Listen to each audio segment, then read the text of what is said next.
What's going on, Dolphins? It is your boy Dillon, and it is Saturday, which means it is time for my preview game for this upcoming week, which is against the Philadelphia Eagles.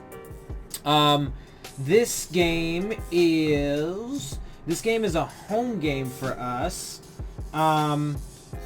So it's going to be at Hard Rock Stadium, which is cool. I wish I could go to the home games, man. I wish I was able to. I mean, honestly, I wish I had season passes, although I certainly wouldn't have bought them this year, considering, you know, my disagreement for how they're approaching the season and the future of this team.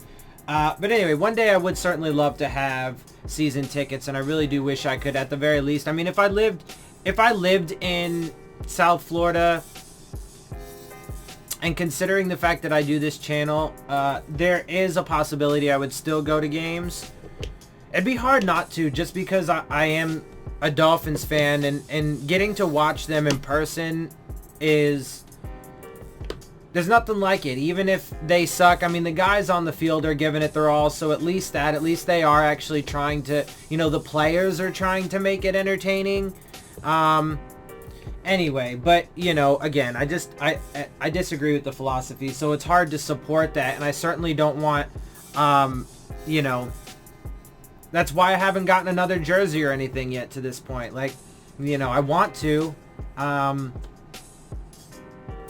you know, I'd like to get another, you know, Dolphins shirt for, to, you know, throw in my mix, because I got, you know, I switch up my jerseys and my tank top, but I need like another shirt to add into the mix for my videos. Anyway, so I don't know why I brought all that up. There's a couple, before I get into the actual game and the analysis and so on and so forth, there's a couple things that I really that I wanted to talk about just really fast. So there's a Bleacher Report article talking about, you know, teams that are ready to break the bank for you know, free agents, right? And the Dolphins are obviously listed as one of those. Now, again, this is also a philosophy that I disagree with. I would not be big spenders in free agency. I wouldn't go out and sign big splashy free agents to massive contracts and so on and so forth. But we already know it's going to happen. We already know that, well, at the very least, we already know that the Dolphins are going to be massively aggressive in free agency. Now, they got to entice players to come. You know, there is no state income tax, but South Florida might end up disappearing in the near future due to climate change. So there's that. You know, they would have to probably offer them like ridiculous contracts with like crazy guaranteed money to entice them. You know, there's the philosophy and the culture and things that are going on. So there's a lot of factors that go into, do they want to come? If players will want to come, how much are they going to have to get paid, especially if they're big name guys, which is the point, right? You're going to big name guys that are going to expect big contracts. That's what spending big on big flashy free agents means, right? So anyway, they projected cap space. They talk about over $100 million. Roster needs, they say, offensive tackle, guard, and defensive end. And, you know, they talk about guys like, you know, maybe Anthony Costanzo as a tackle, Andrus Peat as a guard prospect, Yannick Ngakoue as a potential defensive end prospect. But you know what I feel like, I think that's going to be, but you know, the way I foresee it is they're going to misprioritize.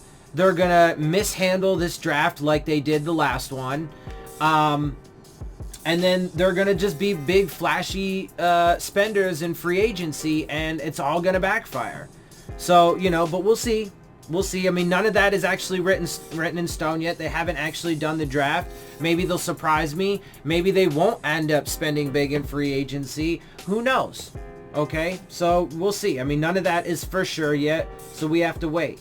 But that's how I foresee it based off of the information that I have currently available to me, and the fact that, you know, I mean, Chris Greer said they're going to go, you know, be very aggressive in free agency. So, you know, that's my analysis. Also, real quick, Another article on Bleacher Report was talking about NFL youngsters who have shed the bust label in 2019. Devontae Parker is on this list. Okay, so to be 100% fair, I don't think that he was ever actually at bust status.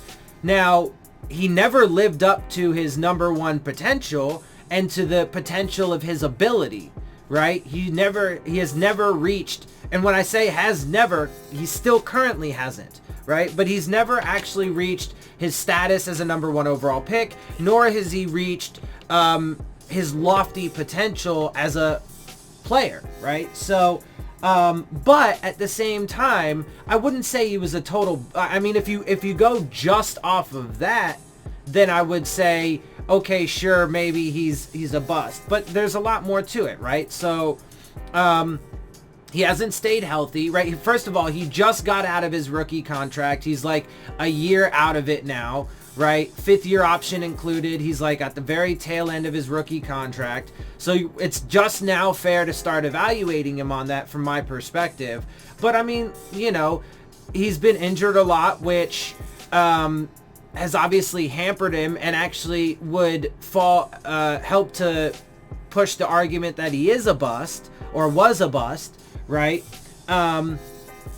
But also, I mean, sometimes it just takes some, you know, a good amount of time, sometimes a few years for players to get it. I mean, you know, the Adam Gase regime did wonders with the kid. They're not going to get credit for it, but they got him to a point where he's taking care of his body, you know, the right way and so on and so forth, and, you know, practicing right and all that stuff, right? And so, and then of course he had guys like, you know, Cam Wake there obviously as well to help that, or like Danny Amendola last year, right? So, you know, finally he got to that point, and finally he got healthy, right? But even during those times when he was on the field, he still showed flashes, right, of his lofty potential, and he produced to the level of what I would consider to be like a number 2 receiver, you know.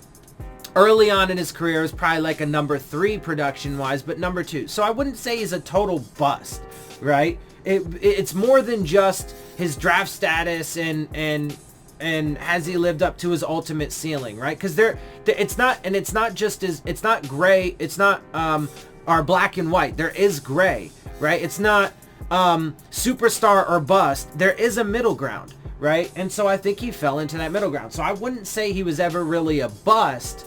However, he hasn't really lived up, and even in this season, right? So he might very well get to 1,000 yards. But it took him 5 years. He's finally healthy, so that's a contributing factor. He's actually been on the field the entire time and able to like be involved as opposed to missing considerable amounts of time, right? Also, he's being a bit force-fed. Why? Because we can't run the ball for shit, right? And he's at this point, he's like one of the only targets we have available. And certainly Ryan Fitzpatrick does trust him, right? They do have a bit of a chemistry there. So, and he also does like to push it a bit. Ryan Fitzpatrick does like to push it downfield. So those are relevant factors as to why Devontae Parker has accrued nearly 1,000 yards. And would it be spectacular if he does hit 1,000 yards? Yes. And does that help him push a little bit closer more towards his potential? Yes, but it also doesn't make him a superstar for having 1,000 yard season after 5 years. Plus his touchdown, you know, I mean, he's got like 4, I think, on the season, which is okay, but it's not dominant, right? And in-game performances, you know, he had one game that was 135 yards, one game over 100, right? And he's had some decent outings other than that. I think he's had just one. Correct me if I'm wrong on that, if he's had more than one 100-yard receiving game, but I don't think so. Like, I know he's had a couple that were in the 90s and stuff like that. Maybe like 2. But either way, he hasn't had a lot, is the point, right? So, and he hasn't been dominant in these games, just wrecking games by himself or destroying defenses, right? So he's still not there. He's still not at superstar status. He still hasn't lived up to his potential. But again, to be fair, I don't think he was ever. So that's why, like, the whole the bust, you know, or success, I guess, really is the other side of it. Not necessarily superstar, but like, because I mean, you could have like a third round guy that you don't really expect to be a superstar, but you know, what would amount to success for him would be, you know, just an average, you know, maybe contributing player, right? Anyway, so it depends. It's all, my point is there's a lot of nuance. There's a lot of factors that go into it. It's not just as, you know, black and white as, you know, success or bust. There is a gray area. There's a lot that goes into it, right? And so, yeah. Anyway, also the, one of the other things that I wanted to talk about, there's a Dolphins Wire article by Kyle Krabs. And of course, again, this dude's a fucking clown. But I mean, like, anyway, so let me just tell you what he was saying. Dolphins, the article title is Dolphins offensive guard Michael Dieter's impressive achievement. Okay, so you might think, what is it, right? What is Dolphins offensive guard Michael Dieter, what did he do? What was his amazing achievement, right? Well, according to this article, his big achievement is that he's played every snap for the Dolphins.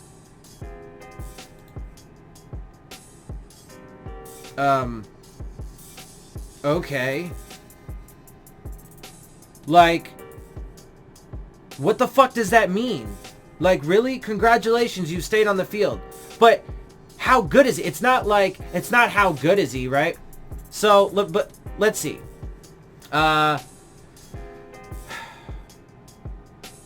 Unfortunately, I don't have a subscription to Pro Football Focus, so I can't get all of the stats, but the ones that I can give you, 2019 season offensive snaps played, 703, which is 32nd in the league, apparently.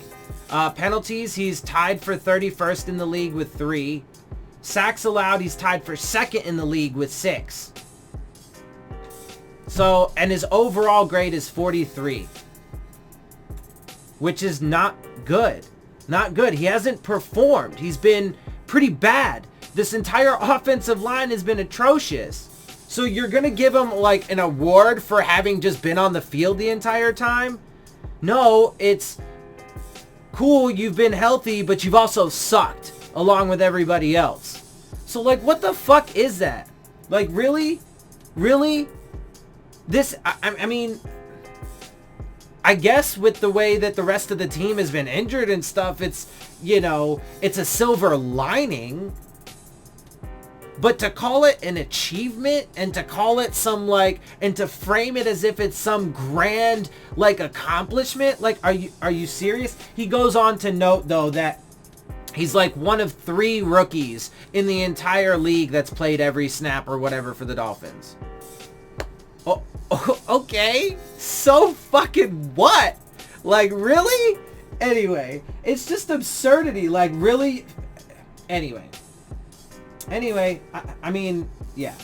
What else do you say to? Anyway, the last thing is the Dolphins promote rookie safety Montre Hardage to the 53-man roster, which is good considering the fact, I mean, I don't know, you know, he showed a couple good things in like preseason, but I mean, and we definitely need help in the back end, but what is that actually going to do, right? You know, I don't know. We'll see. I mean, let's see if he even contributes, right? So, anyway, that's all I got for the other news. It was just a couple things that I saw that, you know, some reports and stuff that I just wanted to comment on. I didn't want to actually read the full, like, articles and stuff because I thought that would take too much time. I already did take about 15 minutes on all that. It probably would have been double that if I read, all, you know, through all the articles and commented throughout. So I wanted to try and keep that short and actually get to this preview. But there were a couple things. So, you know, the roster move, the ridiculous concept that Michael Dieter has accomplished anything. I mean, he's getting experience. So, yeah, I mean, that can certainly be helpful for him in the future, but he's drastically I mean, he's a 3rd round pick. So in that regard, and again, so real quick in that regard, right? He's certainly nowhere, to be fair, he's certainly nowhere near being, adequately evaluated. He needs to be given his entire rookie contract for sure. But to juxtapose that, right? Like to Devontae Parker, so far, right, in his first season as a third round pick, he hasn't lived up to his potential yet either, right? Or supposed potential, right? Certainly not his draft status. As a third round guy, you should certainly perform better than being like tied for second in the league with giving up the most sacks with 6, right? And it's not an accomplishment to have been on the field. That actually says more about how bad you are, right? You're tied for second in the league with sacks. Your overall and again, that's not everything. Pro Football Focus isn't everything, but they're data points. Your overall grade is a 43 out of a total of 100, right? So, I mean, like, it's more of an indictment on you than anything. You were taken, and it's also an indictment on the ability to evaluate by this coaching staff, right? And not to mention, let's also note that Brian Flores fired his offensive line coach because 1 week into training camp, because his offensive line coach refused to play rookies Michael Dieter and Shaq Calhoun. Now, to be fair, Shaq Calhoun has been one of the better offensive linemen overall, and then Brian Flores mysteriously holds him out for no reason. Let's also note, so he fired his offensive line coach partly because he wouldn't play him, and then he just will mysteriously hold him out of games and have him inactive for games, despite the fact that and he hasn't been good, but he has been one of your better offensive linemen. Right? So none of that makes any fucking sense unless you realize that Brian Flores and this coaching staff are in on the tank. And maybe the offensive line coach got fired because he was like, no, you know what? These guys are going to give the offensive line the better chance. And we need to have, a solid 5. We need to stick with it. We need to not shake it up every fucking week like it pretty much has been. Right? And Brian Flores has guaranteed that in part by, holding Shaq Calhoun and guys out for absolutely no reason, right? And various things. Anyway, so let me get to the game because I've gone on enough about that. You guys know how I feel about all that shit. So I just wanted to make sure to get those things out to you because they were, I thought, important to talk about. So let's get into the injury report for this game. The Dolphins will have wide receivers Albert Wilson and Allen Hurns in the lineup when they face the Philadelphia Eagles on Sunday. Both players were full participants in practice Friday after being limited the previous 2 days, and neither had a game status designation on the final injury report of the week. But they are beat up, and, again, one of the big points for me is continuing to monitor the situation with our injuries. That's one of the biggest focal points for me for the rest of the season. The 4 things. Are we able to win? How competitive are we? What are our injury status?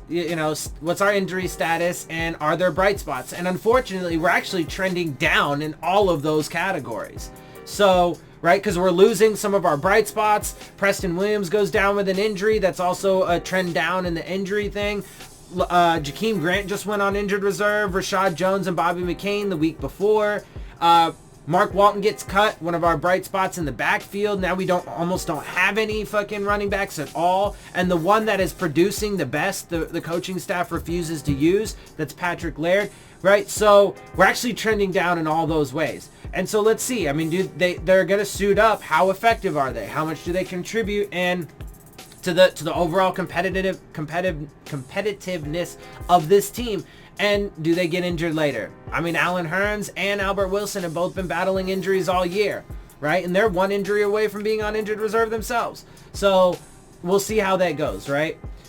The Dolphins listed 4 players as questionable for the game against the Eagles, all of them defensive backs. Oh, well, that's lovely. The 4 are cornerbacks Ken Crawley with a shoulder, Ryan Lewis with a chest, Ken Webster with an ankle, and safety Stephen Parker with a groin. Lewis and Webster were full participants in practice Friday, while Crawley and Parker were limited.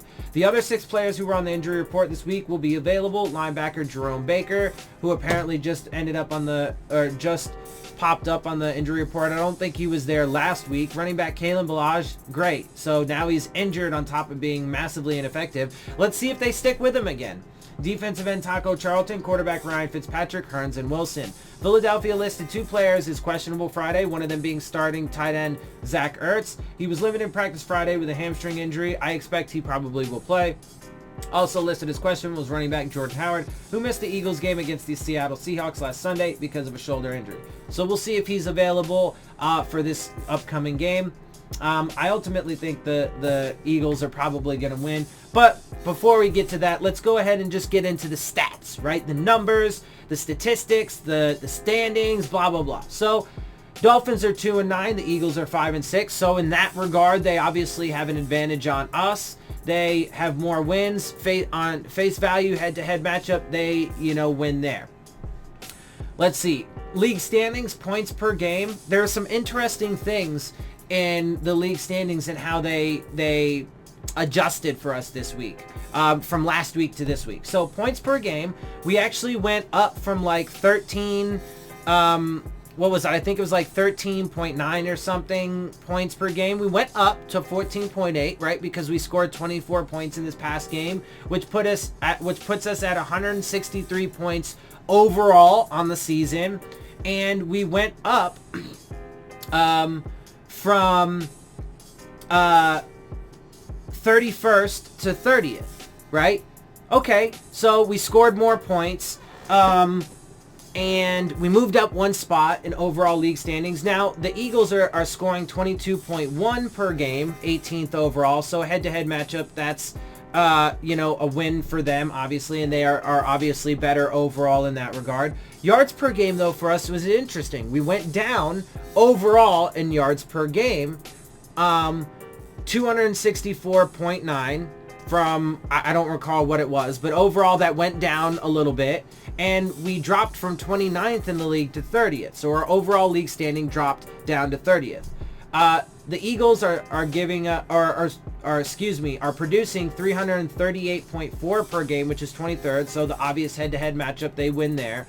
Pass yards, we actually went down slightly overall in our average from 202.7 to 201.7. So just barely by 1 yard per game. So minuscule, very, very small.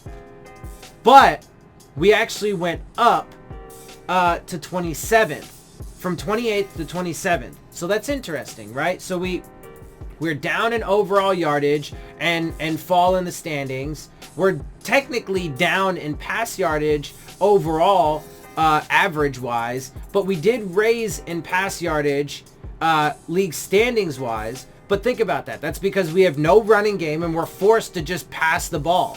Now, and then we also went up in points, right? But I don't think that is going, and technically we went up in rush yards from like about 60 to 63.2, but our league standing stayed exactly the same at 32nd in the league. But we also know that about half of our rushing yards from this past game, roughly about 45, was Ryan Fitzpatrick running for his life, right? So our run game only produced about 40, so that's a little bit misleading.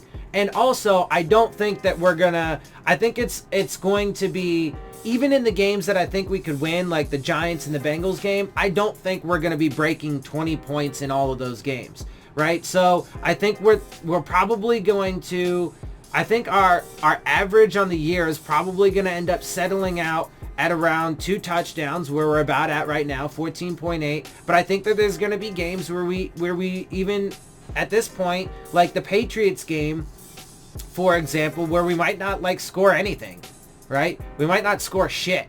So And, you know, they shut us out once. And, you know, it depends, though, too. I mean, how do injuries continue to stack up as we go along and so on and so forth? But that's the thing. You know, Ryan Fitzpatrick is injured. His throwing shoulder is injured. And his whole throwing arm. He's getting beat up every game, right? And every single game, we're losing more and more guys. So I'm not really sure that that's going to be sustainable. Like, I don't think we're going to have, you know, we're going to see a continued upward trend in, like, points per game. I think that we will see, you know, steps back, and probably even drastic steps back in some games. Maybe not all games, but some games. And I think this is probably about where we'll hover, right? I think we're going to stay around 30th in the league, you know, or worse in all of these stats, somewhere between 30th and 32nd. Pass yards per game, I think that's going to end up dropping off a little bit. I mean, we've reached a season high at 27th in league standings.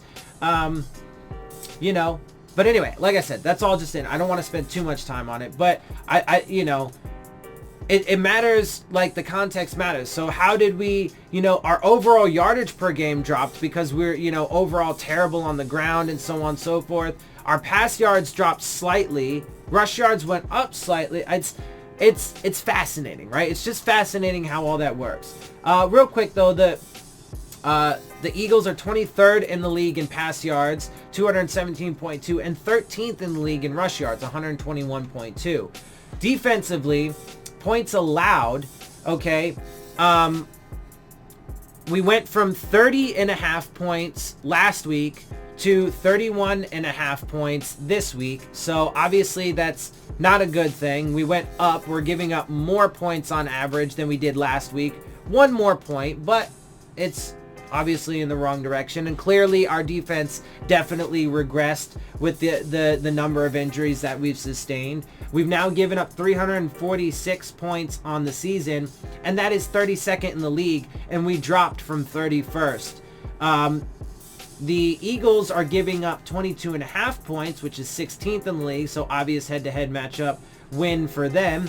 Yards allowed, we're giving up 400.9, which is more. We were at like 390 something prior to this, so our average per game has increased a little bit, but we did drop from 29th to 30th, right? So we had guys like, you know, Dougley Durong and people in the media talking about, oh, this Dolphins defense, the second 4 games of the season, right, after they played powerhouse teams and started playing shitty teams, right, their defense, especially their pass defense, has gotten so much better.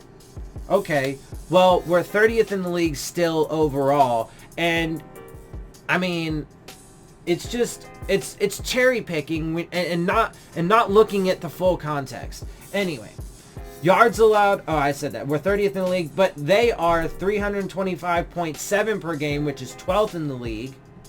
Pass yards allowed, we've given up more. Our average increased after this last game, 252.7, which dropped us from 20th to 22nd. So that was our high point, right? Everybody's like, pass yards, blah, blah, blah. Excuse me.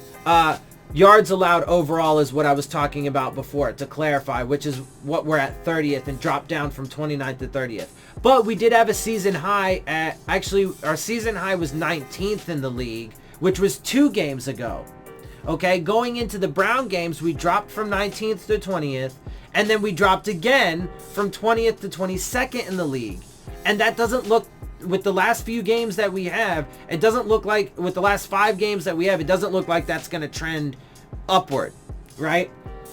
The guys that we have in our secondary, nobody knows who they are, and they're all injured in some way, shape, or form, right? So we can expect that that'll probably continue to drop, unfortunately, right? Hopefully not. We'll see. Maybe they can surprise me, but the stats bear that out as the more likely you know, path that we'll end up unfortunately having to go down.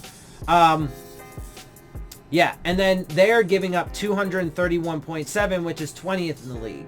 Rush yards allowed, we technically, our season average per game technically went down, but just by a little bit. It was like by a yard or two, something like that. We're down to, but we're still giving up 148.2 per game. And on the season, our league standing just went nowhere. We're still 31st. We were 31st last week. We're 31st this week. The Eagles, though, on the other hand, are only giving up 94 per game, which is 5th in the league. I'm pretty sure it'll either stay that way or improve, depending on, I mean, we had 92 rushing yards this past game, which is right about at their average. But again, half of that was Ryan Fitzpatrick running for his life. So, previous games, comparatively, we had 284 total yards. They had 344. We had 192 passing. They had 238. We had 92 rushing. They had 106. We had 4.5 yards per play. They were 4.8. We didn't have fumbles. They had 3, though, and each team had 2 interceptions. Now, they played the Seahawks last week, so that's important context. That's a really good team with a good defense, a good offense, right? So important context there. And then, obviously, we played the Browns, who are certainly on paper vastly outweigh us talent-wise, but have clearly had, their fair share of struggles as well. We were 42% on third down. All right, that's not terrible if that was consistent, which it's not. And they were 33%. We had the ball for 23 minutes, 54 seconds. They had it for 31:55. We had 7 penalties. They had 2. Now, let's also note that in recent weeks, our penalties have been going up. Why? And I explained this. It's because of the young and inexperienced team, which is the fault and responsibility of the coaching staff in the front office. The injuries, which is partly the fault of the front office and coaching staff because of the philosophy and the intentional lack of competitiveness that they instilled into this team and so on and so forth, that's causing guys to get injured. So whatever, right? And so the penalties, I think we are still like 1st or 2nd in the league though at this point, but that is something actually to keep an eye on too. Do we continue to have more and more breakdowns? And I would venture to guess you'll probably see that. I mean, because guys are, we still got 5 games, so it's unlikely to think that everybody's just going to stay healthy from this point, especially when the players are trying to play for their pride and their careers, right? They're trying to show something and prove that they deserve to be on an NFL roster, let alone this roster, right? So, it's likely that they're going to continue to get hurt, right? So the trend, it started off terrible at the beginning of the season. There was a little bit of a mid-season, pickup, but important context, we played bad teams and so on and so forth. And now we're definitely trending back down in, almost all categories across the board, which is very unfortunate. Ryan Fitzpatrick was 21 for 39, 53.8% completion percentage, 214 yards, 2 touchdowns, 2 interceptions, and a 65.5%. Or 65.5 passer rating, On the season is 62% completion percentage from 1,901 yards, 10 touchdowns and 10 interceptions, and a 78% passer rating. So, as we expect Ryan Fitzpatrick to be, an average-ish quarterback.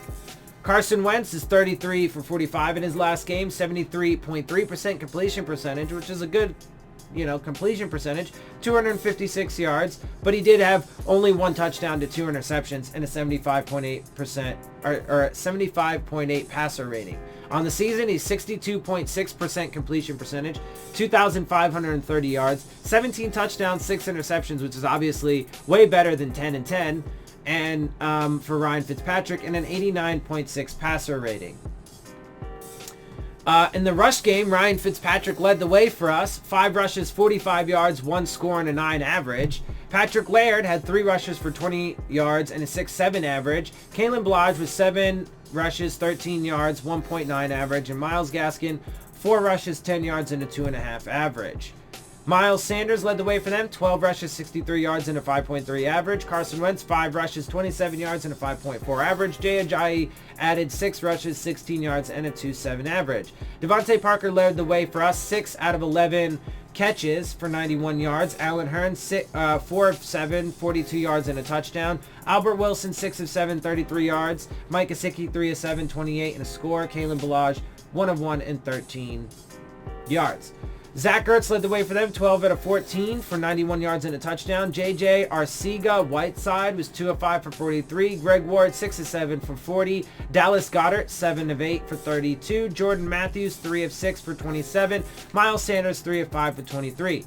Defensively, we had 1 sack, 2 tackles for loss, 1 interception, and 3 passes defense. The Eagles had 6 sacks, 3 tackles for loss, a forced fumble, a fumble recovery, an interception, and 4 passes defense. And their ugly loss to the Seattle Seahawks. But their defense definitely stepped up. And so at the end of the day, what does this come down to, right? Like I said, there's 4 things to me that I'm focused on and have been since the midway point of the season and will continue to be for the remainder of our games. 1, are we able to win?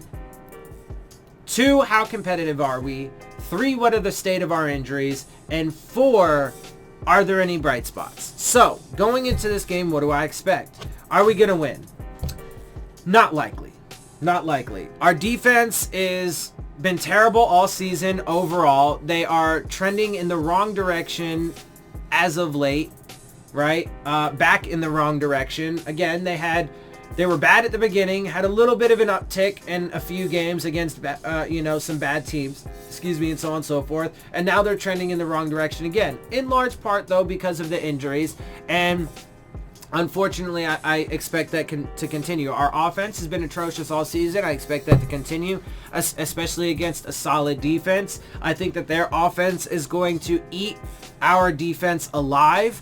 And so unfortunately, I do think that we're going to lose this game. I honestly don't think it's going to be particularly competitive.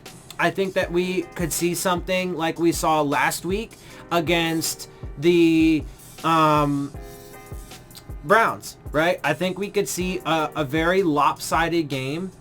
And I think that they'll end up scoring over 30 points. And I think that in this one, we'll probably, if they had their defense, if the Browns had their defensive line with Myles Garrett and Olivier Vernon and Larry Ogunjobi, I definitely, again, I thought that the amount of points that we scored was misleading. I don't think that we would have scored 24 points, and I think that we would have had more sacks and so on and so forth. So, and the Eagles are pretty healthy, and they have a good defense. So I think that our offense is going to have a drop-off. I'd say they'll probably score like 34 points. We're going to, 33, 35 points, somewhere in there. And we're going to score maybe 10 or 12 points if we're lucky. So I think we're going to end up losing. I don't think that we're going to be competitive, unfortunately. Injuries, I mean, we'll see. I hope that guys stay healthy, but unfortunately, I think we're going to, I think that there are going to be times in the game where there's going to be a Dolphin down on the field. Hopefully they can avoid significant injuries. Hopefully nobody else needs to get, put on injured reserve after this game. But I think we're going to see Dolphins down at some point. So I don't think we're going to, unfortunately, I don't think we'll trend in the right direction in that regard either. And then as far as bright spots, I mean, we'll see, man. We'll see. So, yeah, that's all I got for you guys. That is, and look, I actually kept it to under 40 minutes. So, hell yeah.